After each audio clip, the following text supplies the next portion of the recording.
I also be back here in that episode of the Indigo Podcast, and today I'm gonna be talking about just my thoughts on school. Cause at the time of this recording, it's Wednesday, August 7th, 2024, and school starts like literally a week from now, which is crazy. Summer went by pretty fast. It's been a really good summer though, in my opinion. But a lot of stuff with cross country, lifting, just getting better as a person. But anyway, that's not really the point of this video. Just talking about school, things that I think that misconceptions that people have about school and things that I like about school and things that, caveats to school and just school as a whole, just my whole outlook on it. So first thing I want to kind of state, in my opinion, this is just my opinion, school's not as bad as people make it seem. I think obviously not everyone will like school, but I think perception plays a big part in whether or not someone likes school or dislikes it. And I think the thing with school for me personally, it simulates the real world because it gives you responsibilities and obligations you have to have. Like, for me, I do choir, so sometimes you'll have practices and sometimes you'll have UIL meets and just concerts in general. Obviously track, you'll have track meets, practices you have to be at, cross country practices you have to be at, things you have to do. It's just standards you have to hit, and I feel like that really applies to me and really relates to me and what I'm trying to do as a person outside of school. And I just think it really sets you up and simulates what a real world environment could look like. Because obviously, a lot of people, they work, like they might work at IHOP, they might work at Walmart, and there's certain obligations and responsibilities and things you have to do to execute that to a certain standard. And I think that school, like I said, really simulates that. And I think a lot of people might ignore that and neglect that part of school. I mean, maybe because it's just boring and it's big people stuff, but I think it'll really help you out. And I think if you lean into that, it'll make school a little bit more bearable. So a lot of people, when they go to school, they wake up and they're like, I gotta go to that place again. I mean, obviously, I'm not naive to this. I'll get into this a little bit later, but there's a lot of people at school that you just don't want to be around, and unless you're in a class with them and you're stuck with them, for the most part, you can kind of navigate that and just hang around people that you really like and like-minded people and friends that you've built over the years or new friends you've, met at that certain point of time. But I just think overall, I don't think it's as bad as people make it seem. And I think there's a lot of things you can look at and appreciate about school and really kind of take advantage of it. Like make it of use for you personally.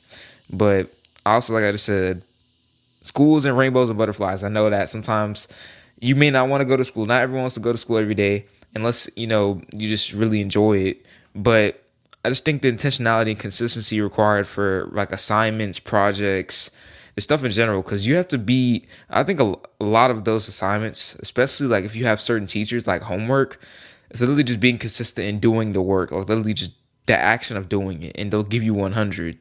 And if you're just, slacking off and not doing anything, obviously you'll get a 0. Like it's pretty simple, even if you're wrong. Like I think it depends on the teacher, because some teachers may patronize you or criticize you for being incorrect, but a lot of teachers, if you're wrong, like on a homework assignment, they'll give you 100 for completion, and they'll like explain, okay, this is where you're wrong, and this is like the real way you do this assignment, or the real meaning behind this, which is the grand scheme of things.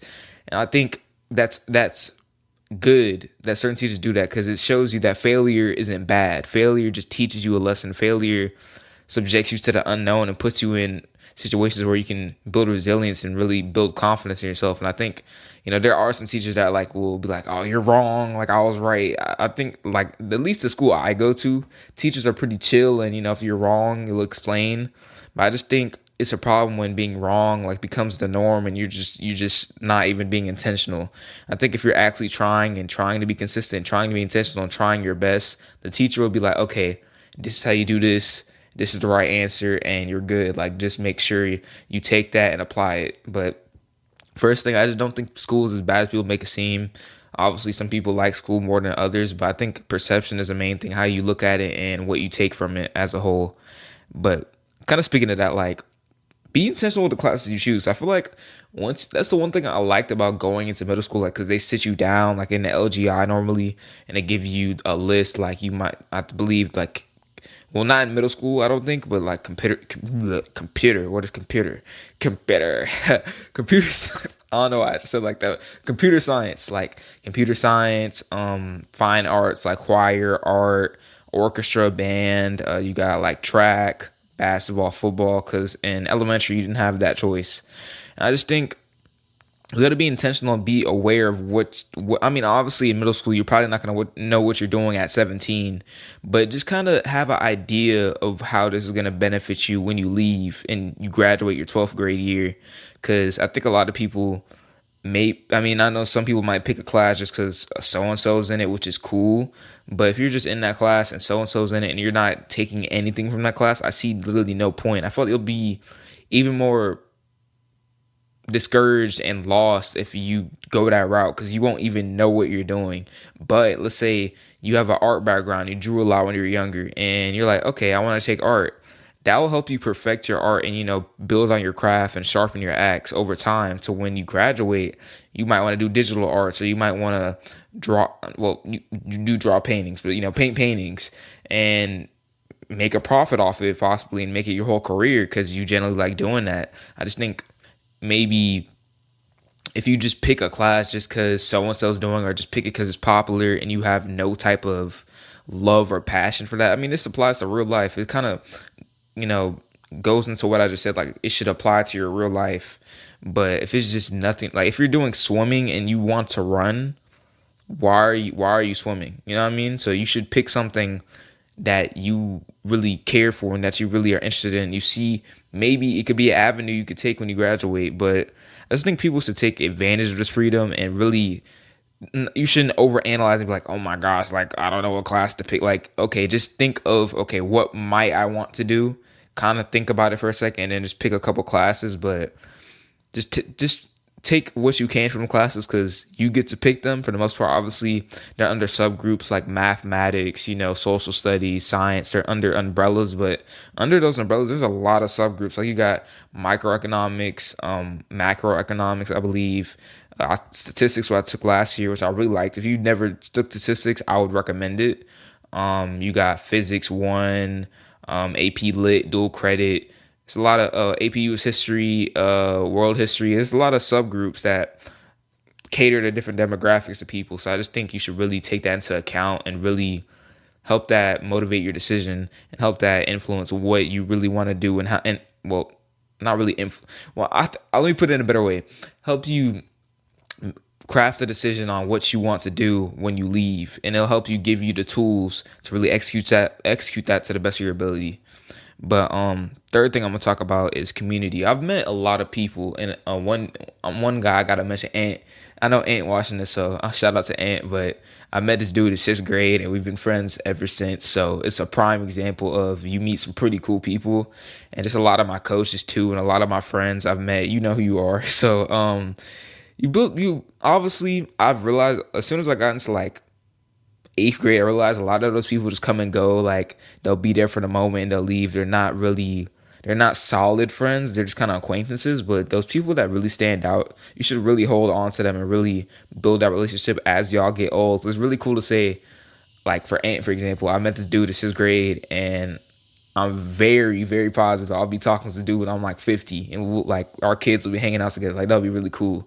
So just having some friends and coaches. So I think coaches are our main part. Like the track coaches, like those are my favorite coaches I've ever met. Like I've never met, because all the other coaches, like they're kind of like, I'm not trying to shade anyone, but they're kind of like pessimistic and kind of like negative and kind of authoritarian. Like they think like they have almighty control over the athletes, but these coaches I met in like track and field and cross country, they're more like friends. Like they just kind of talk to you.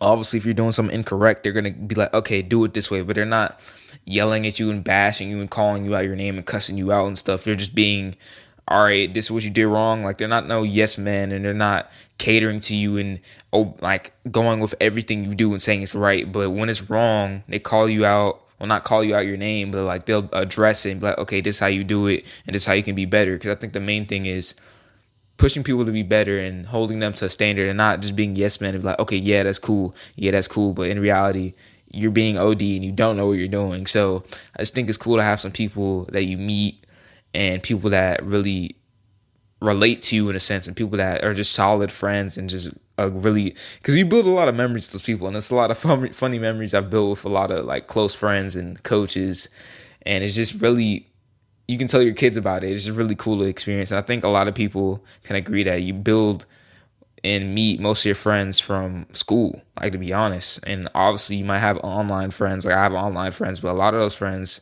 I've met from school, which is really cool. I think that's one major aspect of cool I'll always appreciate that. It's like, obviously it depends on where you live, but most of the time it's a different demographic of people, different landscape of people. And you just get to pick other people's brains and see, okay, learn from them and learn what they've been through in their life and just really connect on a personal level. But community, I think, is one of the main pros of school. But I guess this is a con. School can be stressful. Like, I have to admit that school can be stressful, especially if you are taking on the task of taking AP classes. I think this is a thing that prevents people from taking AP classes is it's not even that much advanced in comparison to academics, because I would just say advanced classes are just, we're just faster paced. Like, you're just a little bit ahead. The subject matter is pretty much the same, but however, it's just a little bit more work, higher standard, and that's what I like about it. I feel like it really applies to what I want to do. It holds me to a higher standard, and you have to be intentional. You have to be consistent to execute to the level you want to execute at. So obviously, with that caveat, you might have assignments lined up and stacked next to each other, and for me, I might have cross country practice or track practice. So it's not an excuse for sloppiness, but it's something to, like, account for when you're planning your day out and your week or a month out. But it's just, that can compound over time, and there can be a lot of things moving at once. Because let's say you're doing choir and band, and then you're doing track. There's a lot of different obligations and responsibilities you have to be, present for. But I think that's a part of it. It teaches you how to be resilient in the face of adversity. It teaches you, how to hold the standard and how to not to be brittle when stuff gets tough. Because stuff is going to I think that's the main thing of life. Stuff is going to get tough. And the main question is, can you withstand your character and withstand and be the person you say you are when stuff gets tough? And can you not be, not be a douche? Like, can you not just be mad, like, be angry at people and spew things that you regret? You know what I mean? So obviously school can be stressful, especially, I have to address this too. I think a lot of that stress is self-inflicted because, the deadline, 11:59, I've addressed this before. A lot of kids, they wait until the last minute. Like, let's say it's a big project and we have 3 weeks, and they're like, that's plenty of time. No, it's not. It's never plenty of time. Just get started off rip. Don't wait. Plan accordingly, but do not wait. Do not procrastinate, because you will always, the thing with procrastination, especially in school, it never changes. It's always the same end scenario. You get stressed. You at first you're just chilling. You might be on TikTok, doom scrolling, having the time of your life, whatever. And then that 1 week deadline hits, and it's the day before, and it's due at 11:59. You're like, oh, and then you just start freaking out, and then you just start frantically typing, and then just throwing whatever. It's not even coherent. You just start throwing stuff and smacking stuff on the Google Slides, and you submit it and just pray. You spray and pray. You're like, all right, let's just pray that I get a decent grade. You don't even want an A at this point. You're just like, all right, let me just pass. That's not how you do it. Like, I think a lot of that's self-inflicted, because in reality, the hard right is, okay, I have this assignment. Let's say I have track practice. Let's say I want to record a podcast. Let's say I have a recipe to make.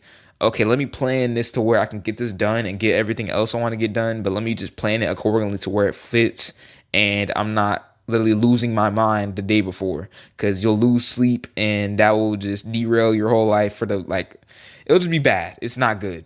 So I think a lot of that is self-inflicted, like, not doing work, and then you're missing assignments. So, like, oh my gosh, like, my grade looks terrible, I'm in the red. If you have grade way and you're in the red, you know what I mean, like, you're failing. So and then it's just bad. Just don't procrastinate, because it's just self-inflicted stress, and it just makes your life harder than it needs to be. But I think a lot of it is just kind of how it is. Schedules conflict, and things butt heads, and things may fall on the same day. But a lot of the stuff, like procrastinating, not doing work, and just waiting to the last minute, that's self-inflicted, and you have to take accountability for the result, which is always the same and never changes. You'll just be freaking out, and the work you submit will probably be just average and just under par, to be honest. And it could have been way better if you just were a little bit more intentional. So school can be stressful, but I just think a lot of it is self-inflicted. I think a lot of it can be prevented. But last thing I'm going to talk about right here, school can be whatever you make it. I think obviously with perception. If you perceive school as bad and you just think, oh, it's doom, as soon as I walk in that door, it's just miserable, you'll probably always be miserable until you leave school for summer. But if you look at it more like, okay, I kind of like these classes I picked. I was intentional with the classes I picked. Let's say I'm taking art, I'm taking digital arts or whatever. I'm taking swimming, I'm taking AP Lit, and I like these classes somewhat.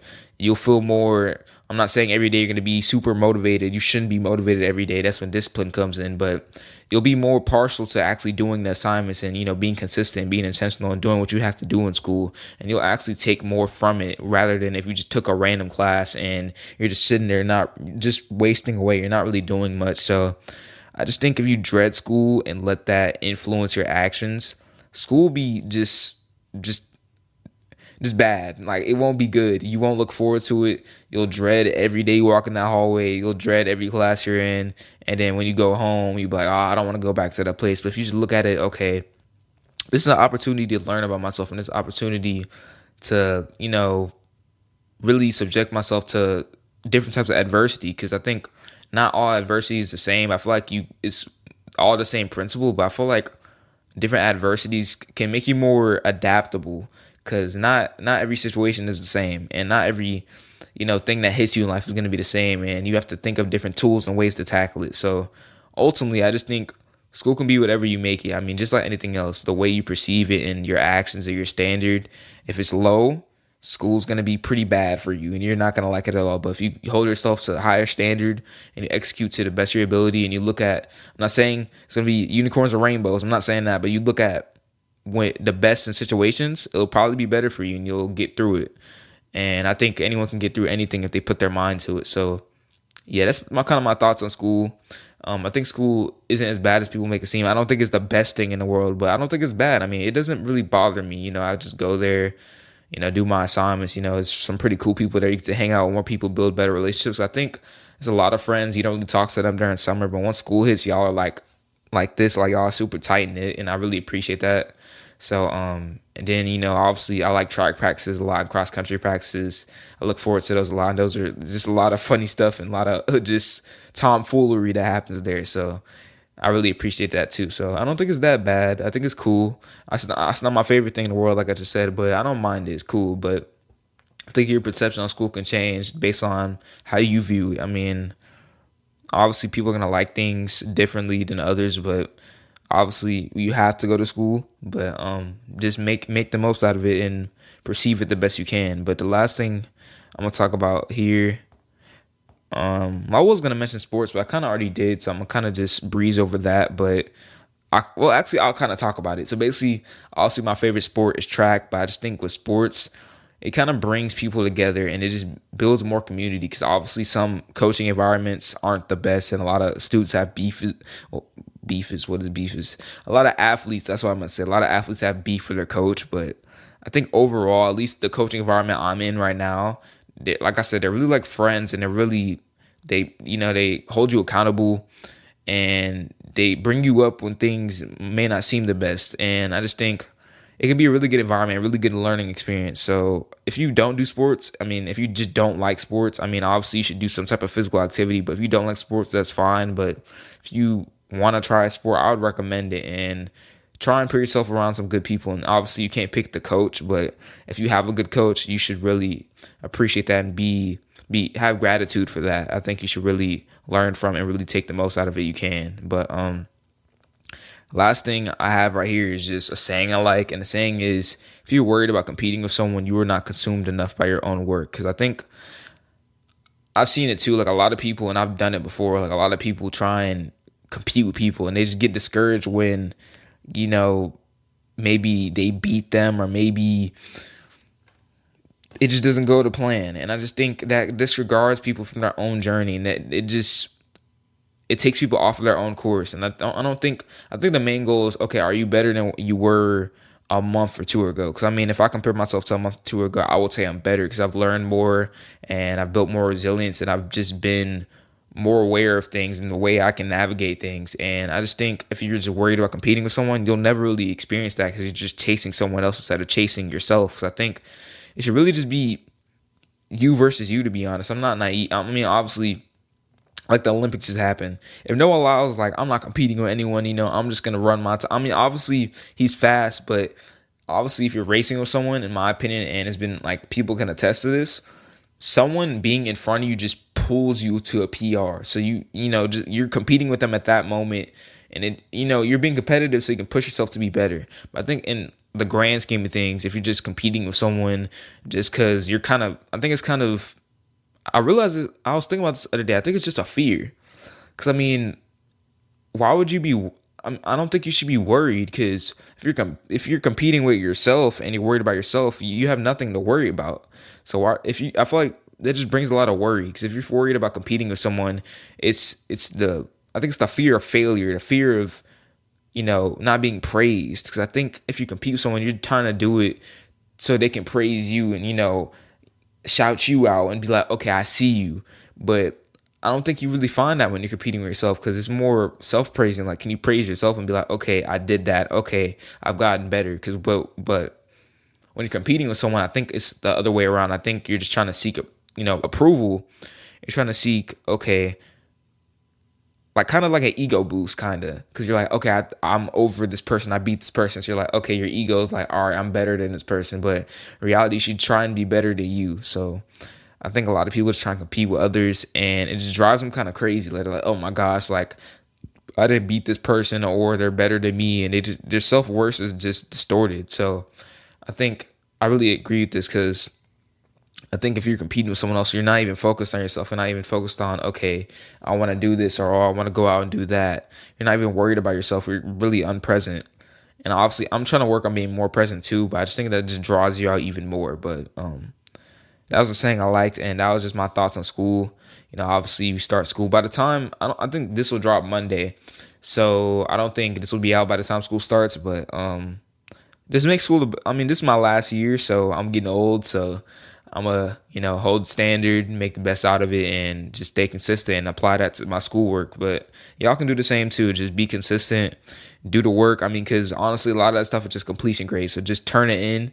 You'll get a 100. And if you're wrong, you're wrong, and you'll learn from it and adjust from there. But that was episode 35 of the Indigo Podcast, and I'm going to see y'all next time.